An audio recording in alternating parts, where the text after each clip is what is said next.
नमस्कार, KP news 24/7 में आपका स्वागत है। मैं हूं आयुषी विजयवर्गीय आपके साथ। तो चलिए खबरों के सफर की शुरुआत करते हैं और सबसे पहले एक नजर हेडलाइंस पर। मेरे गुरु हैं DK Shivakumar. BJP MLA Somashekar Gowda ने बांधे कांग्रेस के कर्नाटक अध्यक्ष की तारीफों के पुल। बेंगलुरु में केंद्रीय मंत्री अश्विनी वैष्णव के हाथों भारत के पहले 3D मुद्रित डाकघर भवन का उद्घाटन। कोई कार्यकर्ता कभी एक्स नहीं होता है, जिंदगी भर वो वर्कर ही रहता है। वीडियो कॉन्फ्रेंसिंग के जरिए संबोधित करते हुए पीएम नरेंद्र मोदी ने कही ये बात। हिमाचल प्रदेश में बाढ़ का कहर, 74 की मौत। एनएचएआई को 1000 करोड़ रुपए का हुआ नुकसान। दिल्ली पुणे फ्लाइट में बम की सूचना के बाद यात्रियों को सामान सहित उतारा गया, जांच जारी।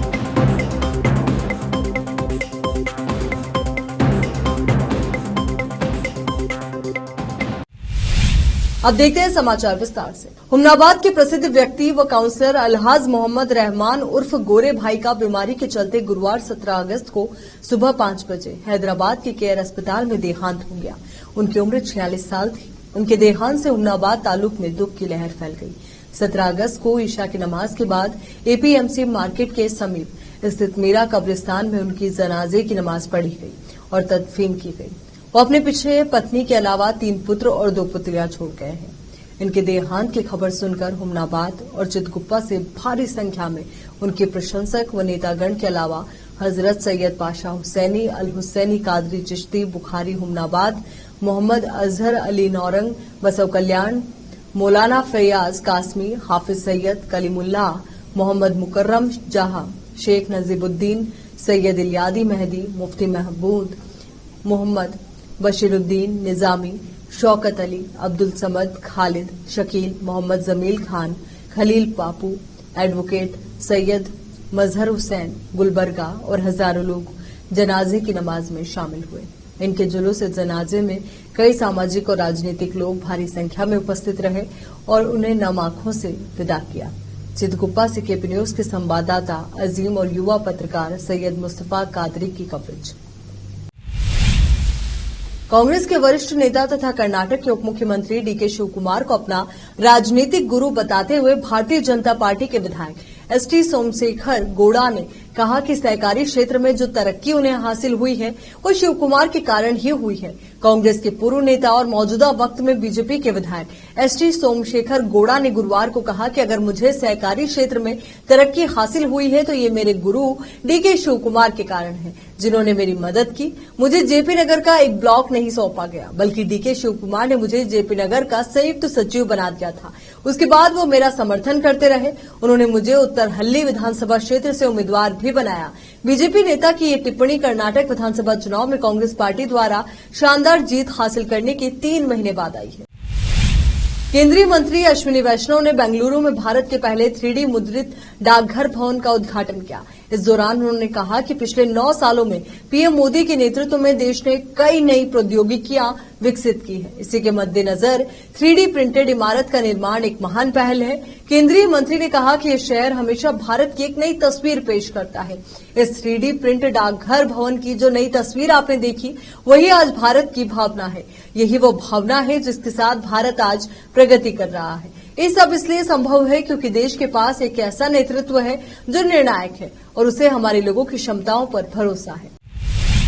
कर्नाटक बीजेपी के विधायक एसटी सोमशेखर गौड़ा ने कांग्रेस सरकार में राज्य के deputy CM DK Shivakumar को अपना गुरु बताया है। अब इस पर कर्नाटक बीजेपी के नेता और राज्य के पूर्व सीएम बसवराज बोम्मई का बयान आया है। उन्होंने कहा, कुछ स्थानीय मुद्दों को लेकर सोमशेखर नाराज है। मैं उनसे बात करूंगा और उनकी समस्याओं के समाधान का प्रयास भी करूंगा। कर्नाटक में बीजेपी विधायकों की मुलाकात पर भी बोम्मई ने अपनी प्रतिक्रिया दी। उन्होंने कहा कि जब मैं राज्य का सीएम था तब मुझसे भी कांग्रेस के कई विधायक मुलाकात करने आते थे, क्योंकि विधायकों की उनकी विधानसभा से जुड़े हुए कई ऐसे काम होते हैं जिनको सरकार ही कर सकती है, इसलिए इसमें ज्यादा परेशान होने की जरूरत नहीं है। राष्ट्रवादी कांग्रेस पार्टी एनसीपी के प्रमुख शरद पवार ने प्रधानमंत्री नरेंद्र मोदी के दावे को लेकर कहा कि 2019 में देवेंद्र फडणवीस भी कहते थे कि वो सत्ता में वापस आएंगे। प्रधानमंत्री का दावा उन्हीं से प्रेरित है। 15 अगस्त को 77वें स्वतंत्रता दिवस पर प्रधानमंत्री नरेंद्र मोदी ने कहा था कि अगले साल वो इसी लाल किले से झंडा फहराएंगे। उनके इस दावे पर शरद पवार का बयान आया है। शरद पवार ने कहा कि प्रधानमंत्री मोदी का यह दावा कि वो अगले साल स्वतंत्रता दिवस पर लाल किले पर तिरंगा फहराने के लिए वापस आएंगे फडणवीस से प्रेरित था, जो 2019 के विधानसभा चुनाव अभियान के दौरान नियमित रूप से कहा करते थे कि फडणवीस वापस आएंगे। महाराष्ट्र के उप मुख्यमंत्री देवेंद्र फडणवीस ने भी शरद पवार पर पलटवार किया और कहा कि प्रधानमंत्री मोदी अगले साल स्वतंत्रता दिवस पर लाल किले से राष्ट्र को संबोधित करेंगे, क्योंकि पूरा देश उनके साथ खड़ा है और वो देश के नागरिकों के लिए अथक प्रयास कर रहे हैं। फडणवीस ने यह भी कहा कि मुख्यमंत्री एकनाथ शिंदे, उप मुख्यमंत्री अजीत पवार और उनके बीच ऐसा मेल है जिसे अपनी कार्यशैली के कारण कोई चुनौती नहीं दी जा सकती। यहाँ रुक रहे एक छोटे से ब्रेक के लिए जल्द हाजिर होंगे।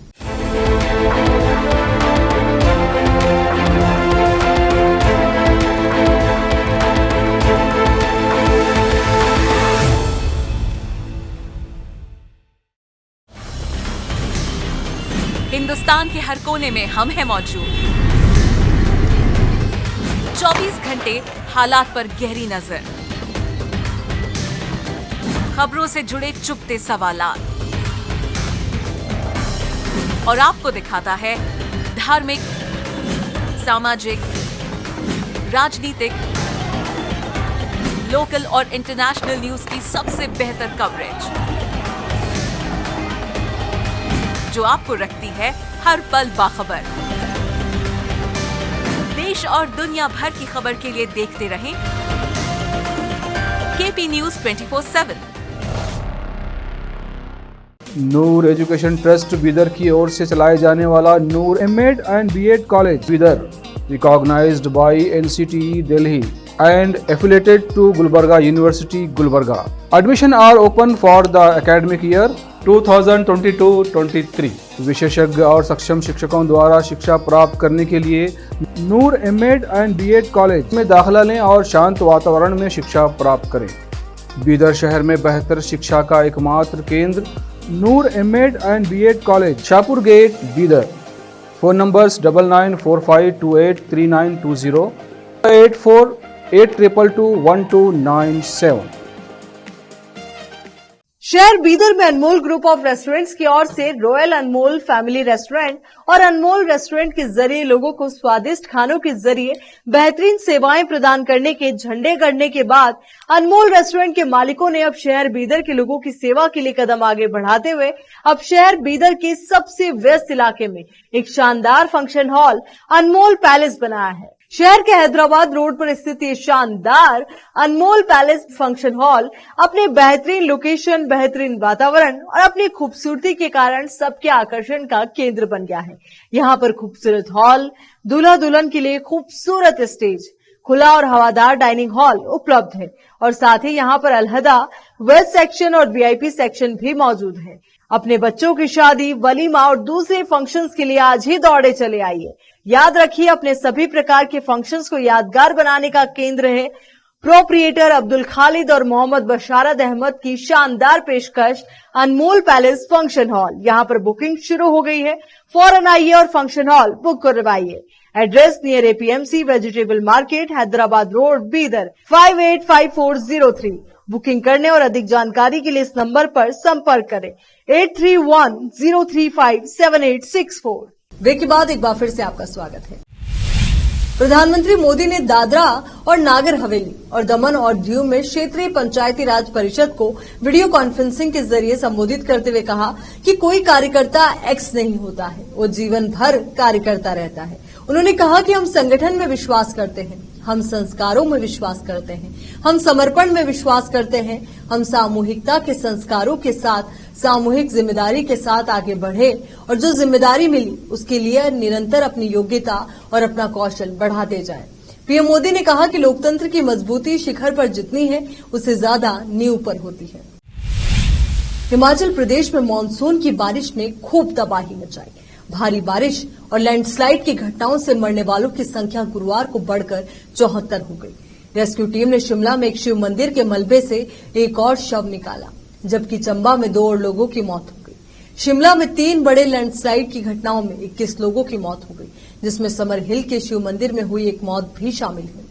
मानसून शुरू होने के बाद से 55 दिनों में राज्य में 113 लैंडस्लाइड की घटनाएं हुई है, जिससे लोक निर्माण विभाग यानी कि PWD को 2,491 करोड़ रुपए और national highway authority of India यानी कि NHAI को 1,000 करोड़ रुपए का नुकसान हुआ है। हिमाचल प्रदेश में बाढ़ के चलते शिमला के समर हिल में रेलवे ट्रैक का एक हिस्सा भी बह गया है। दिल्ली पुणे फ्लाइट में बम की धमकी मिली, जिसके बाद विमान को आइसोलेशन वे में ले जाया गया। सभी यात्रियों और उनके सामान को विमान से सुरक्षित उतार लिया गया। फिलहाल विमान की जांच की जा रही है। मिली जानकारी के मुताबिक सुबह 7:45 पर GMR कॉल सेंटर को दिल्ली पुणे फ्लाइट में बम होने की सूचना मिली थी। सुरक्षा एजेंसियों के एक अधिकारी ने ANI को बताया कि UK 971 दिल्ली से पुणे की उड़ान को गुरुग्राम में GMR कॉल सेंटर में बम होने की धमकी मिली। विमान में 100 से ज्यादा यात्री सवार थे और सभी यात्रियों का सामान उतार दिया गया। चारा घोटाला मामले में लालू प्रसाद यादव की मुश्किल एक बार फिर बढ़ सकती है। लालू प्रसाद यादव की जमानत को रद्द करने की याचिका पर 25 अगस्त को सुनवाई होगी। CBI ने लालू यादव की जमानत को रद्द करने की याचिका सुप्रीम कोर्ट में दायर की थी और कोर्ट से जल्द सुनवाई की मांग की थी। सुप्रीम कोर्ट सुनवाई को तैयार हो गया है। अब इस मामले में 25 अगस्त को सुनवाई की जाएगी। दुमका, डोरंडा और चाईबासा और देवघर मामलों में जमानत को चुनौती दी गई है। विपक्षी गठबंधन इंडिया के बीच मतभेद की खबरें शुरुआत से आती रही है। हाल ही में कांग्रेस और आम आदमी पार्टी के बीच दिल्ली में सीटों के बंटवारे के मुद्दे पर उठापटक देखने को मिली। इस बीच केंद्रीय मंत्री हरदीप सिंह पुरी ने विपक्षी गुट इंडिया के पतन की भविष्यवाणी की है, जिसमें असमान विचारधारा वाले दलों की ओर इशारा किया गया है, जो दशकों से राज्यों में राजनीतिक दुश्मन रहे हैं। हरदीप पुरी, जो पेट्रोलियम और आवास मंत्रालय संभालते हैं, ने कहा कि नया मोर्चा स्वयं के विरोधाभासों के बोझ से ढह जाएगा। केंद्रीय मंत्री हरदीप सिंह पुरी ने कांग्रेस का नाम लिए बिना कहा कि आम आदमी पार्टी एक नई पार्टी है, उसकी राजनीति अभी शुरू हुई है। वे भ्रष्टाचार के खिलाफ आंदोलन से पैदा हुए थे। आज वे उसके साथ गठबंधन करना चाहते हैं, जिसने भ्रष्टाचार को परिभाषित किया है। हरदीप सिंह पुरी ने कहा कि ममता बनर्जी की तृणमूल कांग्रेस भी इसी तरह की दुविधा में होगी। पश्चिम बंगाल में कांग्रेस या CPM के साथ गठबंधन से तृणमूल के खुश होने की संभावना नहीं है। कांग्रेस और आम आदमी पार्टी के दिल्ली या पंजाब में गठबंधन से खुश होने की संभावना नहीं है और मैं ये उदाहरण दे रहा हूं और मैं उदाहरण दे सकता हूं। यहाँ रुक रहे एक छोटे से ब्रेक के लिए फौरन लौटेंगे।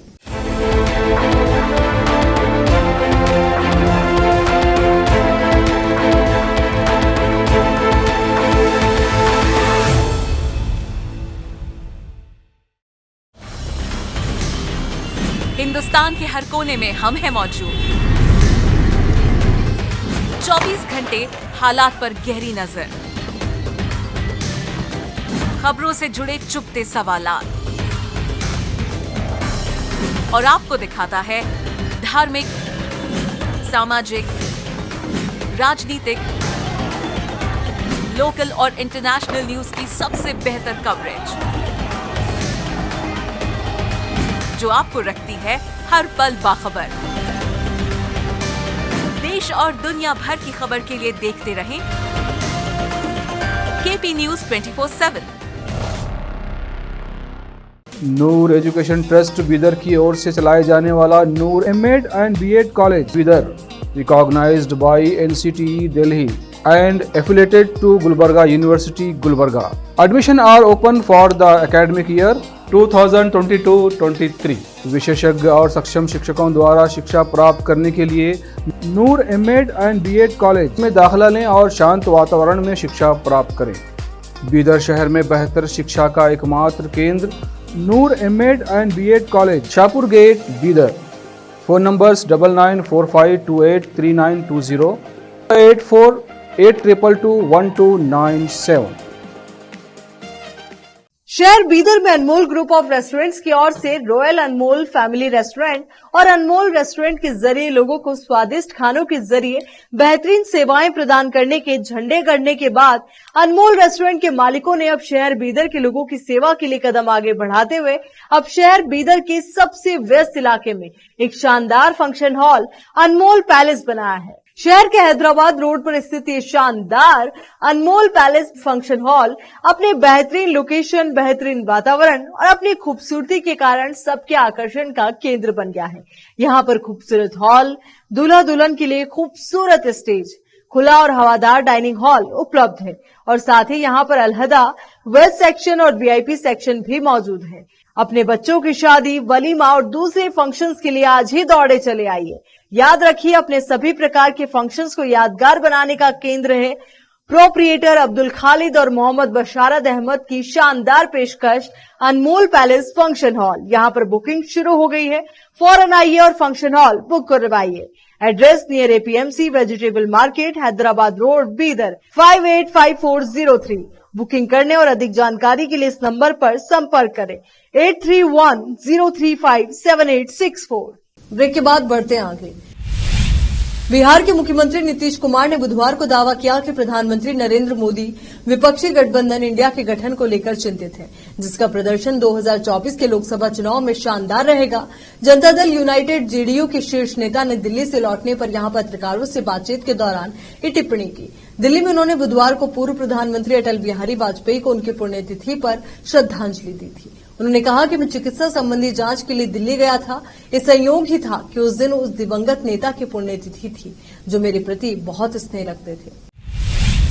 बिहार के जमुई जिले की बेटी निशु सिंह ने एक बार फिर 2 पहाड़ की चोटी पर चढ़ देश की शान तिरंगा लहराया है।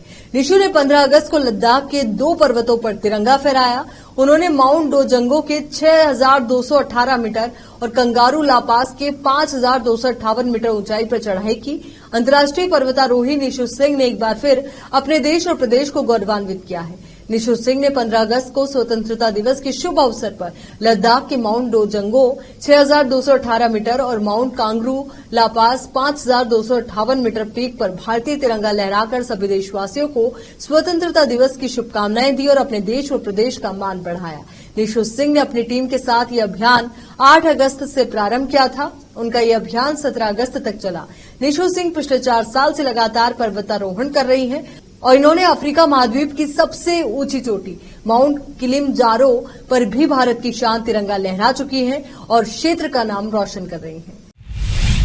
बॉलीवुड के दिग्गज व्यक्ति व मशहूर गीतकार, शायर, कवि गुलजार का आज 18 अगस्त को 89वां जन्मदिन है। गुलजार को किसी परिचय की दरकार नहीं है।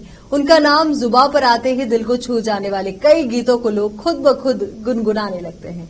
मशहूर लेखक, शायर, पटकथा लेखक, गीतकार कवि गुलजार ने एक से बढ़कर एक गीत लिखे हैं, कविताएं रची हैं, जो लोगों के दिलों दिमाग में बसी हुई है।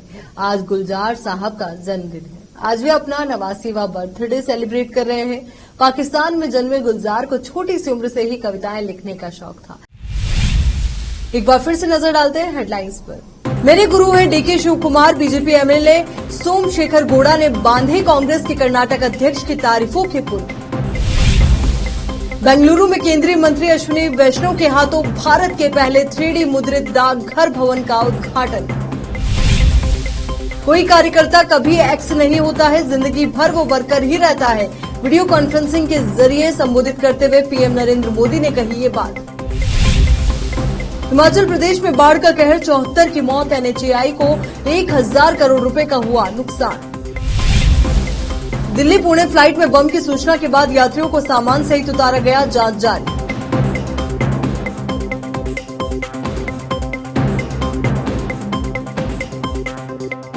केपी न्यूज के इस बुलेटिन में फिलहाल के लिए इतना ही। देश और दुनिया से जुड़ी तमाम खबरों के लिए आप बने रहिए केपी न्यूज 24/7 के साथ। धन्यवाद।